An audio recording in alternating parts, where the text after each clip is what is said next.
राज्यातील कोरोना संख्या 600ने वाढली आहे आणि 4000वर आकडा पोहोचला आहे. कोरोना वाढत आहे. विदर्भ आणि मुंबई आकडे वाढले आहेत. त्यामुळे आजपासून कोरोना वॅक्सिनचा दुसरा डोस घ्यायला सुरुवात झाली आहे. तसेच 4000 कोटी बांधकामावर खर्च होत आहे.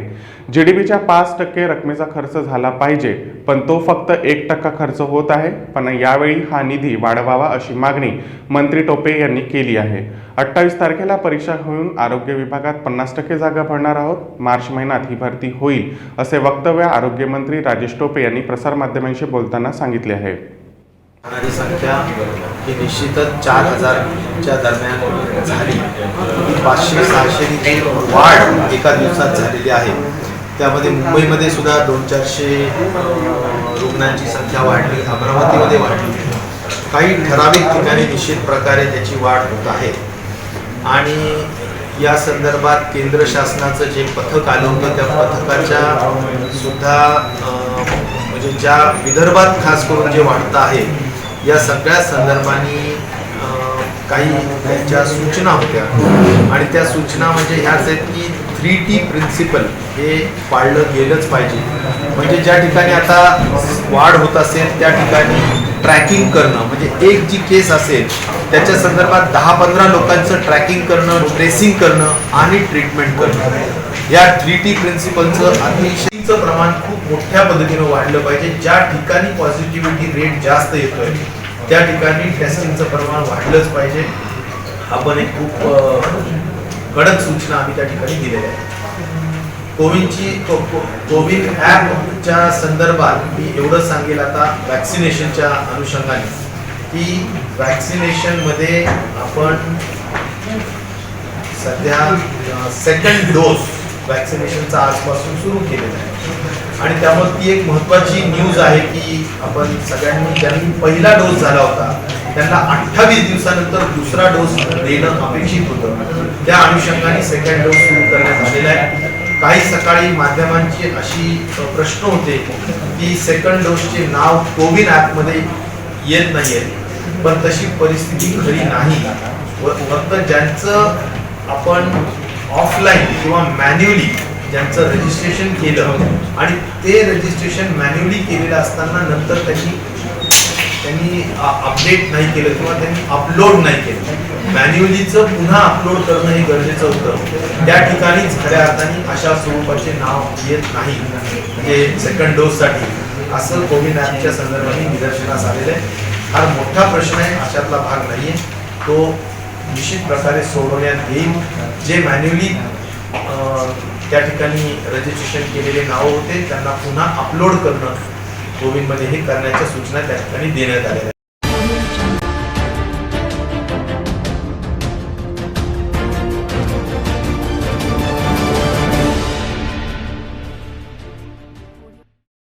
काही लोक कोरोनाबाबत नाहक राजकारण करत आहेत. शिवजयंती साधेपणाने साजरा करण्याचा निर्णय घेतला तर काही जण शिवजयंती बंधन का आणता अशी टीका केली.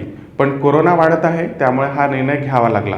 यामुळे या विषयावर राजकारण करून लोकांना कुणीही भावनिक करू नये. कोरोनाच्या पार्श्वभूमीवर कुणीही मास्क घालत नाही हे अत्यंत घातक आहे. याची आपल्याला मोठी किंमत चुकावी लागणार आहे. राज्यात कोरोनाची मोठी वाढ होत आहे. यावर्षी भरीव निधी यायला आम्हाला मर्यादा आहेत. कोरोनामुळे उत्पन्न वाढले नाही आणि केंद्राकडून 28,000 कोटी रुपये मिळालेलेही नाही, पण तरीही आम्ही निधी कापला नाही. कोरोनाबाबत काही कठोर निर्णय आम्हाला घ्यावे लागतील. याबाबत मी मुख्यमंत्र्यांशी बोलणार आहे असे वक्तव्य उपमुख्यमंत्री अजित पवार यांनी केले आहे. आम्ही सगळ्यांनी केला आणि त्याच्यातून इथपर्यंत आपण पोहोचलो.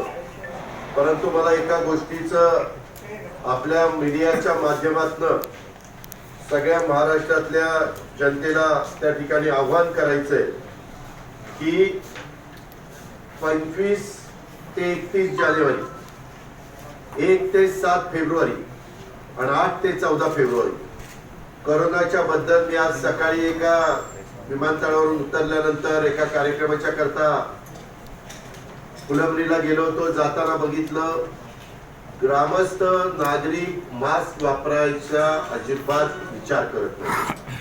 हे अतिशय घातक आहे. हे आपल्याला त्याची जबरदस्त किंमत मोजावी लागेल अशी परिस्थिती आहे. सिरियसली घेतलं पाहिजे.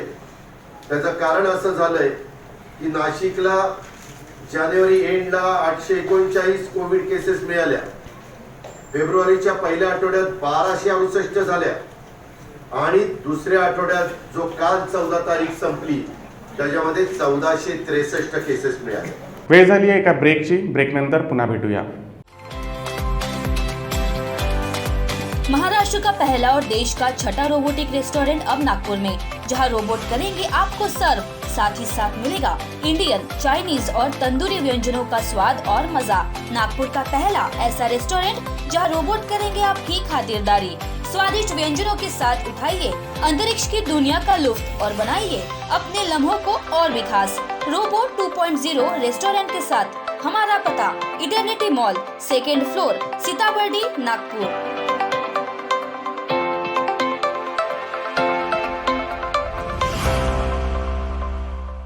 ब्रेकनंतर पुन्हा स्वागत. धुळ्याचे माजी आमदार तथा राष्ट्रवादी काँग्रेस पक्षाचे प्रदेश अध्यक्ष अनिल गोटे हे नेहमीच आपल्या वादग्रस्त वक्तव्यासाठी ओळखले जातात. असाच एका वादग्रस्त वक्तव्यामुळे गोटे यांच्या विरोधामध्ये शिंदखेड पोलीस ठाण्यात गुन्हा दाखल करण्यात आला आहे. शिंदखेडच्या तालुक्यातील चिमठाणे या गावामध्ये एका जाहीर सभेत माजी आमदार अनिल गोटे यांनी माजी मंत्री तथा आमदार जयकुमार रावल यांच्या विरोधामध्ये वादग्रस्त वक्तव्य केलं आहे. आणि विशेष म्हणजे जयकुमार रावल यांच्या विरोधात बोलताना गोटे यांनी पोलीस प्रशासनाला देखील वेटीस धरले. पोलीस प्रशासनाच्या विरोधामध्ये वादग्रस्त वक्तव्य केलं आहे. माझ्या भावांनो, तुमच्या तालुक्याच्या आमदारांनी प्रत्येक गावामध्ये किमान 4-5 गुंड पोचवून ठेवलेले आहेत. मग कोणा सट्ट्याचे धंदे आहेत, कोणाच्या वाळूचे धंदे आहेत, कोणाला डांबर चोरीचा धंदा आहे.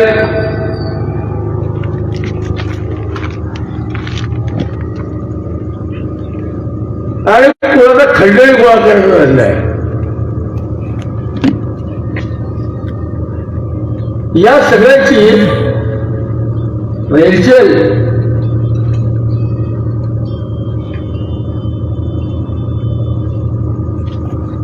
तुमच्या तालुक्यात फार आहे. त्यांचं काम काय, रावणाने तुकडा टाकला की भुंकायचा.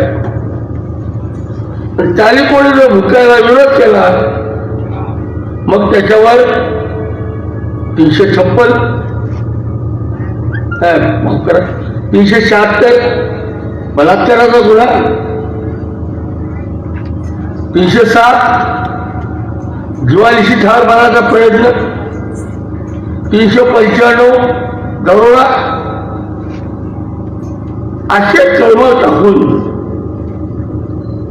पोलिसांच्या दबावाने लोकांना धावून ठेवायचं. संजय राठोड हा विषय सरकारचा आहे. सरकारचे प्रमुख नेते या संदर्भात निर्णय घेतील. संजय राठोड हे सेनेचे प्रमुख मंत्री आहेत. शेवटी पोलीस तपासाचे आदेश मुख्यमंत्री यांनी दिले आहेत. या संदर्भात मुख्यमंत्री माहिती घेऊ शकतील. सेनेत कधीही याबाबत 2 गट नाहीत. हा विषय सरकारचा आहे, या पातळीवर सोडवला जाईल असे वक्तव्य संजय राऊत यांनी प्रसारमाध्यमांशी बोलताना केले आहे. कुछ बातें सरकार, एक्टिविस्ट, स्टेट गवर्नमेंट उन पर छोड़ दीजिए. हर बात पर अगर पॉलिटिकल पार्टीज कमेंट देते रही तो मुश्किल हो जाता है. मैं ये बात सब जो है पढ़ रहा हूँ, लेकिन अब तक उस बारे में पार्टी की कोई राय नहीं है. लेकिन सर देश के जब सिक्योरिटी की बात आती है तो शिवसेना हमेशा सामना में लिखती है. तो आज नहीं, देखो यह हम शिवसेना क्या लिखती है क्या नहीं लिखते है आपको हमें बताने की ज़रूरत नहीं है. देश की सुरक्षा क्या है हमें मालूम है और किस विषय पर रिएक्ट होना है ये भी मालूम है. हमारा अध्ययन चल रहा है. सर संजय राठोडांवर जे आरोप होत आहेत त्यानंतर काही डेव्हलपमेंट होतं असं बोललं जातं. नाही, मला माहीत नाही. बघा, या संदर्भात हा विषय सरकारचा आहे आणि सरकारचे प्रमुख लोक त्या संदर्भात मत व्यक्त करतील किंवा निर्णय घेतील. संजय राठोड हे शिवसेनेचे एक प्रमुख मंत्री आहेत, कार्यकर्ते आहेत, आमदार आहेत, अनेक वर्ष शिवसेनेचा चेहरा आहे. पण शेवटी आम्ही त्या दिवशी म्हणालो की पोलीस तपासाचे आदेश मुख्यमंत्र्यांनी दिले आहेत. त्या संदर्भात माहिती मुख्यमंत्री घेऊ शकतात. सर इस्तीफा देंगे क्या? संजय राठोड दोन गट असल्याचं बोललं जातं. नाही, शिवसेनेमध्ये कधी गट वगैरे नसतात. हा विषय सरकारचा आहे. हा विषय सरकारचा आहे. सरकारी पातळीवरच निर्णय घेतले जाते. सर इस्तीफा मला माहीत नाही, तुम्हाला जास्त माहिती सर, असेल. संजय राठौड़ को लेकर मला माहित नाही. वर्षामध्ये बैठक आहे काही ती नियमित बैठक आहे. त्या बैठकीचा आणि इतर कुठल्या राजकीय घडामोडीशी संबंध नाही. आमदार खासदार यांच्या मतदारसंघातली कामं, संघटनात्मक बाबी या संदर्भातली ती बैठक आहे. सर संजय राऊत घेत नाहीये किंवा संजय राठोड सुद्धा स्वतःहून काही बोलत नाहीये. हो, पण त्याच्यामध्ये मी कसं काय बोलू? राज्याचे मुख्यमंत्री जे आहे ते सरकारचे प्रमुख आहेत. उपमुख्यमंत्र्यांनी आपली भूमिका स्पष्ट केलेली आहे. काल गृहमंत्र्यांनी भूमिका स्पष्ट केलेली आहे. मुख्यमंत्र्यांनी चौकशीचे आदेश दिलेले आहेत. तेव्हा आपण असं कसं काय म्हणता की सरकार भूमिका घेत नाही म्हणून? सर अनिल देशमुख ने कल क्लैरिफाई किया कि हमने किसी भी सेलिब्रिटी को ट्वीट्स को लेकर के जांच नहीं, लेकिन जो जांच की है उसमें ये सामने आया कि बीजेपी का आईटी सेल जो है ट्वीट्स को लेकर के उसके पीछे था। बीजेपी आईटी सेल जो है वो देश नहीं चला रहा है. उनको लगता है कि बीजेपी आईटी सेल या फलाना पार्टी का आईटी सेल, ये आईटी सेल के चक्कर में देश का नुकसान हो रहा है, समाज का नुकसान हो रहा है. जिस प्रकार की अफवाहें, जिस प्रकार की भ्रम पैदा किए जा रहे हैं, उसमें लोगों में घबराहट भी पैदा होती है और लोगों के मन में अलग तरह का भ्रम पैदा होता है. उस बारे में कुछ ना कुछ करना सर होगा. जेवढे सोशल नेटवर्किंग साईट्स आहेत त्यांच्या सगळ्यांच्या नाड्या केंद्राच्या हातामध्ये जेव्हा वाटेल तेव्हा त्यातले सगळे डिटेल ते सध्या सुरू झालेलंच आहे. आजच आम्ही लोकसभेतल्या तृणमूल काँग्रेसच्या खासदार मुआ मोहित्रा यांनी जी तक्रार केलेली आहे की त्यांच्यावरती पाळत ठेवली जाते. ती पाळत अनेक मार्गाने ठेवली जाते. ती पाळत आमच्यावर पण ठेवली जाते, अनेकांवर ठेवली जाते. कारण या सगळ्या यंत्रणा ज्या आहेत सरकारच्या हातामध्ये असतात आणि सरकार कोणत्याही मार्गाने विरोधकांवर पाळत ठेवू सर, शकतो. महुआ सर, को इस लेकर के वेळी जिस उठाव तरीके करावा से लागेल आपने आता. लिखा, उसको लेकर सर. के क्या राय है? देखिए, महुआ जी ने दिल्ली पुलिस को एक खत लिखा है या एक जानकारी दी है कि उनके ऊपर निगरानी रखी जा रही है. दिल्ली पुलिस या और कोई केंद्रीय जांच के पुलिस हो गए, और कहा कि ये राइट टू प्राइवेसी का भंग है. मेरी जान को खतरा नहीं है कहा, और मैंने सुरक्षा नहीं मांगी है, तो फिर भी मेरे दरवाजे पर पुलिस क्यों खड़ी है? ये उनका सवाल जायज़ है. और जिस तरह से महुआ जी ने लोकसभा में, भरी लोकसभा में सरकार का वस्त्रहरण किया है, तो हमें लगता है कहीं ना कहीं सरकार उनके ऊपर तीसरा आंख लगा सकती है. एक दुर्दैवी घटना मुंबई येथून समोर आली आहे. नवी मुंबई पुणे एक्सप्रेसवेवर भीषण अपघाताची घटना घडली आहे.